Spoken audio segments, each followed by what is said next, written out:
पुत्रेभ्यो यथा शिक्षाणो असंपूर्वतयामि जीवा ज्योतिषमयी। पवित्र पावन वेदवाणी के साथ में माँ शारदे को नमन करते हुए अपनी बात को प्रारंभ करता हूँ। यहाँ उपस्थित एक एक व्यक्तित्व अपने आप में बहुत अनूठा है। मैं देख रहा हूँ कि सभागार में जब कार्यक्रम की अंतिम परिणति होती है तो केवल वही वक्ता और श्रोता रह जाते हैं, या तो जिन्हें बोलने का मौका नहीं मिला या जिनका कोई आवश्यक कार्य उस स्थान से जुड़ा हुआ हो। वही स्थिति यहाँ देखने को मिल रही है। दिक्कत क्या है कि हम वक्ता तो बहुत अच्छा बनने का प्रयत्न करते हैं, लेकिन हम अच्छे श्रोता कभी नहीं बनते, और जब तक हम अच्छे श्रोता कभी नहीं बन पाने के तब तक हम कभी अच्छे वक्ता भी नहीं बन पाने के। पंचतंत्र में विष्णु शर्मा ने एक बहुत सुंदर श्लोक वर्णित किया इस संदर्भ में। सुलभा पुरुषा राजन सततम प्रियवादी ने अप्रेत्य पथ्य से श्रोता वक्ता दुर्लभ है कि अच्छी बात कहने वाले, तन्मयता से बात सुनने वाले श्रोता बड़ी मुश्किल से मिलते हैं, और उन सबको बांधने वाले वक्ता भी बड़ी मुश्किल से मिलते हैं। मैं देख रहा हूं कि अब अंतिम परिणति में ऐसे सदाशयी और ऐसे उदात्त श्रोता भी उपस्थित हैं और ऐसे सम्मानित वक्ता भी उपस्थित हैं। जोरदार करतल ध्वनि से आप सबकी उपस्थिति को नमन करता हूं। यहाँ एक एक व्यक्ति मेरे लिए वंदनीय है। सभी के मैं चाहता हूं बड़े सहृदय होकर के नाम संबोधित करूं, लेकिन समय की मर्यादा को देखते हुए मैं आप सबकी उपस्थिति को नमन करता हूं। कई बातें यहाँ बहुत सुंदर रखी, बहुत सुंदर प्रयास सबसे पहले यहाँ किया। आज जैसा कि हमारे साथियों ने भी बताया, आज का जो दिन है वो मैत्री दिवस है, मित्रता दिवस है, और मित्रता की पूरी दुनिया को अगर सही परिभाषा देने वाली कोई धरती है तो यही भारत की धरती है, जो पूरी दुनिया को मित्रता के सही मायने बताने वाली धरती। और जो ये आयोजन हो रहा है यह भी मैत्रिक भावना का एक साक्षात प्रतिमान है। कार्यक्रम को आयोजित करने वाला संगठन है सहर्ष। हम देख रहे हैं कि जो एक बहुत सुंदर जुगलबंदी यहाँ सफ़र अमरोही जी में और हर्ष अमरोही जी में है, तो मैं समझता हूँ शुरू में सफ़र जी से जुड़ा हुआ है और हर्ष ये सामने खड़े हुए हैं, तो सफ़र और हर्ष का सुंदर समन्वय मैं इस सहर्ष में देख रहा हूँ, और उन्हें बहुत बहुत बधाई देता हूँ, शुभकामनाएं देता हूँ। कितना सुंदर आयोजन आपने किया। मैं धनौरा में जब ऐसे कार्यक्रम पिछले 2-4 साल में प्रारंभ किए, तब कई लोगों ने कहा कि धनौरा में इस तरह के आयोजन करना रेगिस्तान में नाव चलाना है, चूँकि बहुत कम लोगों की रुचि रही। धनौरा महोत्सव आयोजित करे, उसके साथ साथ साहित्यिक कार्यक्रम जोड़े, लेकिन अब धीरे धीरे क्रम आगे बढ़ा है और नई तरुणाई, नए युवा और नए बच्चे निरंतर आगे आ रहे हैं, जिसका आज हम इस कार्यक्रम के रूप में साक्षात दर्शन कर सकते हैं। तो इतना सुंदर आयोजन आप लोगों ने किया और पूरे जिले से सभी को जोड़ा है। मैं पुनः हेमनंदन जी को, सफ़र जी को, हर्ष जी को और सभी को बहुत बहुत बधाई और शुभकामनाएं देना चाहता हूं कि इस तरह के कार्यक्रम करें, क्योंकि ये हमारी भारत की धरती दुनिया से सबसे अनूठी है। विश्व गुरु को अगर कोई विश्व में किसी देश को तमगा मिला है, सम्मान मिला है, तो ये भारत की धरती को मिला है, क्योंकि भारत की जो परंपराएं हैं, भारत की जो साहित्यिक विरासत है, उसने पूरी दुनिया को इंसान बनना सिखाया है। दुनिया में सबसे पहले ज्ञान की आवाज़ ऋग्वेद के रूप में इस धरती से सृजित हुई है। इसलिए किसी कवि ने बहुत सुंदर कहा है कि अंधकार है वहाँ जहाँ आदित्य नहीं है, मुर्दा है वो देश जहाँ साहित्य नहीं। तो जीवंतता का प्रतिमान उस देश की, उस समाज की साहित्यिक विरासत से जागृत होता है। तो बहुत सुंदर ये साहित्यिक विरासत को आपने बढ़ाया है।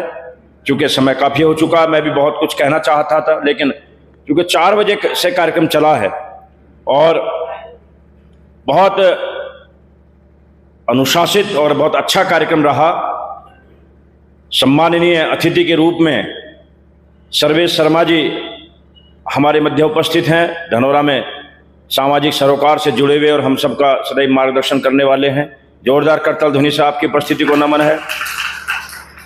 हमारे युवा साथी विशिष्ट अतिथि के रूप में सौरभ राणा जी चांदपुर से आए, जोरदार करतल ध्वनि से आपके रूप में अभिनंदन है। हमारे संरक्षक के रूप में, चाहे हम विभाग में जिनका सानिध्य सदैव मिला और आज भी जिनका प्यार और आशीर्वाद हम सबके लिए बना हुआ है, मास्टर भगत राम जी के लिए जोरदार करतल ध्वनि। और मातृशक्ति की साक्षात प्रतिमान शशि जी सदैव हम सबको अनुप्राणित करती हैं अपनी रचनाओं से, अपनी उपस्थिति से।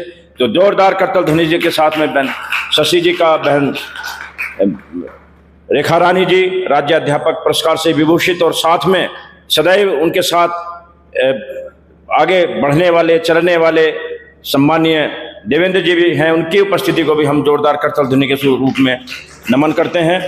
तो ऐसे बहुत आवश्यक कार्यक्रम हैं। आज प्रत्येक व्यक्ति तनाव में है, अवसाद में है, विषमताओं से ग्रसित है, ये बात सभी ने कही।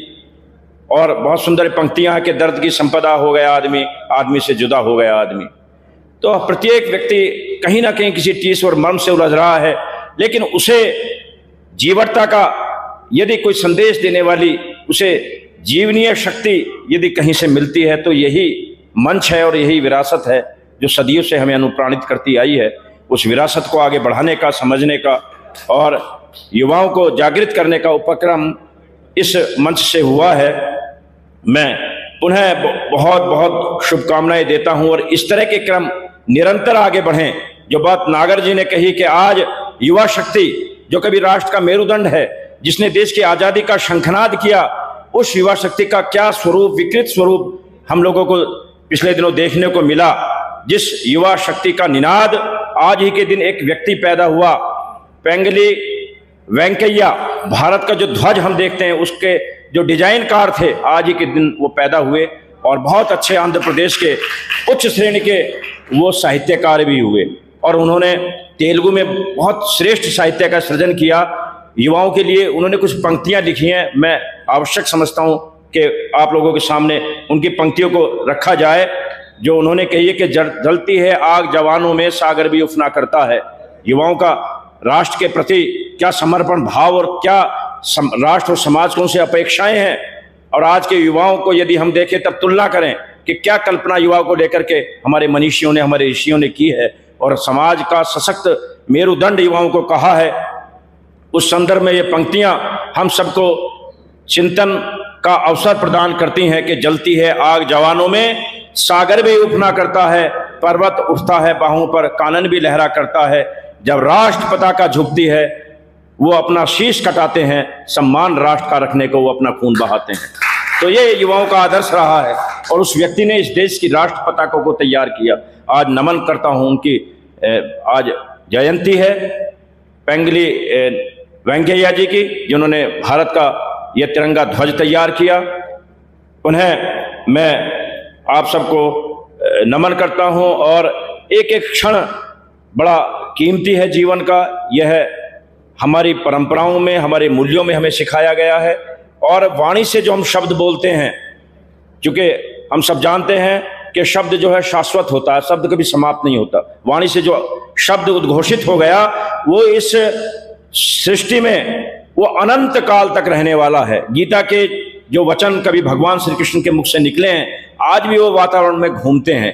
इसलिए वेद मंत्रों का जहां उच्चारण होता था उसका सकारात्मक प्रभाव सारे वातावरण को आनंदित कर देता था। इसलिए शब्दों की बड़ी मर्यादा है और जो शब्द आज युवाओं के मुख से निकले हैं उन्हें कहीं ना कहीं दिशा देने का काम ऐसे कार्यक्रम करेंगे। सशक्त, समर्थ और चरित्रवान भारत की कल्पना जो हमारे मनीषियों ने एतद् देश प्रसूतस्य सकाशादग्र जन्मनः स्वम स्वम चरित्रम शिक्षेरन पृथिव्याम सर्वमानवा, पूरी दुनिया के मानव मात्र को चरित्र और ज्ञान की शिक्षा देने का जो एक आईना दिखाया, उस भारत की धरती पर आज युवाओं का विकृत स्वरूप हम देख रहे हैं कहीं ना कहीं। चूंकि हमारे परिवारों से ये संस्कार और ये साहित्यिक विरासत दूर होती जा रही है जो हमें जीवन जीने की कला सिखाती है, जो हमें ज्ञान और चरित्र की प्रेरणा देती है। तो ऐसे कार्यक्रम उस कमी को दूर करेंगे, उस शून्यता को दूर करेंगे। हम मिलकर के एक सशक्त, समर्थ और चरित्रवान भारत का निर्माण करेंगे। इस संकल्प के साथ में मैं पुनः आप सबको बहुत बहुत बधाई और शुभकामनाएं देना चाहता हूं। जय हिंद, जय भारत।